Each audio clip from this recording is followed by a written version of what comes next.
মটরশুঁটি দিয়ে পাতাকপি ভাজি এইভাবে যেদিন ভাজি করি আমি, ওই দিন তো ঘরে শুধু ভাজি দিয়েই সবাই ভাত খায়, অন্যান্য তরকারিগুলো বাদই পড়ে থাকে। পাতাকপি ভাজিটা কিভাবে করলাম চলুন দেখে নিই। এখানে আমি পাতাকপির মধ্যে দিয়ে দিয়েছি মটরশুঁটি, টমেটো, পেঁয়াজ কুচি আর দিয়েছি একটু লবণ আর সামান্য একটু হলুদ দিয়ে ভাপ দিয়ে নিচ্ছি। প্রচুর পরিমাণে পানি উঠে যাবে, পানিটাকে শুকিয়ে নিতে হবে। আর পানি শুকাতে শুকাতে সবগুলো সবজি কিন্তু আমার সেদ্ধ হয়ে যাবে।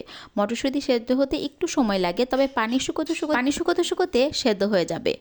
টমেটোটাও কিন্তু সেদ্ধ হয়ে গিয়েছে, দেখতেই পাচ্ছেন পানিটাও মোটামুটি শুকিয়ে গিয়েছে। আর যদি খুব দ্রুত আপনাদের রান্নাটা প্রয়োজন হয় সেক্ষেত্রে কিন্তু পানিটা ঝরা দিয়ে ফেলে দিতেই পারেন, কোনো সমস্যা নেই।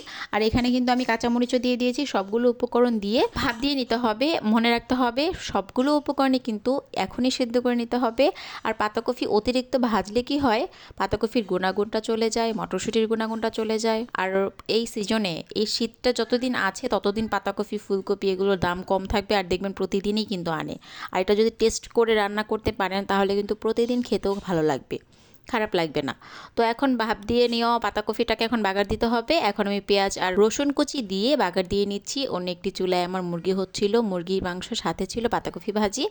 পাতাকপি ভাজি দিয়েই কিন্তু বাসার সবাই ভাত খেয়ে নেবে, মুরগির মাংসর কোনো প্রয়োজন নেই। এত মজার হয়েছিল পাতাকপি ভাজিটা। আসলে যে কোনো রান্নায় যদি আপনি একটু কষ্ট করে রান্না করেন, মানে একটু মেহনত দিয়ে রান্না করেন, সেই রান্নাটা দেখবেন অনেক মজার হয়। একদম সামান্য কোনো রান্নাও কিন্তু অসামান্য হয়ে যায়। এই দেখতেই পাচ্ছেন মটরশুঁটি কিন্তু আমি সেদ্ধ করা, ভাপ দেওয়া মটরশুঁটি দুটো দুটো করে নিচ্ছিলাম আর খাচ্ছিলাম। মটরশুঁটি সেদ্ধ করা খেতে কিন্তু খুব ভালো লাগে, আর একটু তেলে ভেজে খেলেও কিন্তু ভালোই লাগে। আমি অনেকগুলোই খাচ্ছি মোটামুটি।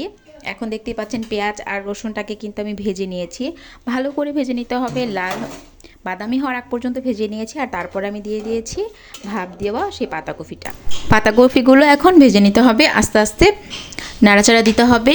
পেঁয়াজ কুচিগুলোর সাথে মিশিয়ে নিতে হবে। পেঁয়াজ আর রসুন যে কোনো শাক বা সবজির মধ্যে একটু বেশি দিলে দেখবেন খেতে ভালো লাগে।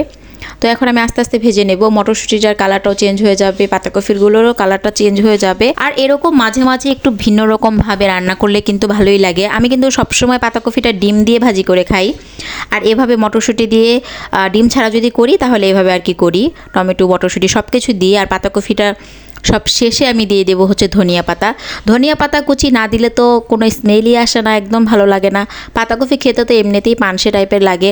সবগুলো উপকরণ বা সবগুলো সবজি একসাথে যখন দেওয়া হয় তখন এটার স্বাদটা আসলে পারফেক্ট একটা স্বাদ চলে আসে। আর খেতে এত মজার হয় এই পাতাকপিটা, আমার বাসায় তো সবাই অনেক পছন্দ করে। এত মজারই পাতাকপি আপনারা অবশ্যই মিস করবেন না, বাসায় একবার হলেও ট্রাই করবেন এইভাবে রান্না করে, দেখবেন খুব মজা লাগে। এভাবে তো আমরা প্রতিদিন ট্রাই করি। অবশ্যই অনেক ভালো লেগে থাকলে অবশ্যই একটি ফলো দিয়ে দিবেন, লাইক কমেন্ট আর শেয়ার করে দিবেন। আজ এই পর্যন্তই, আল্লাহ হাফেজ।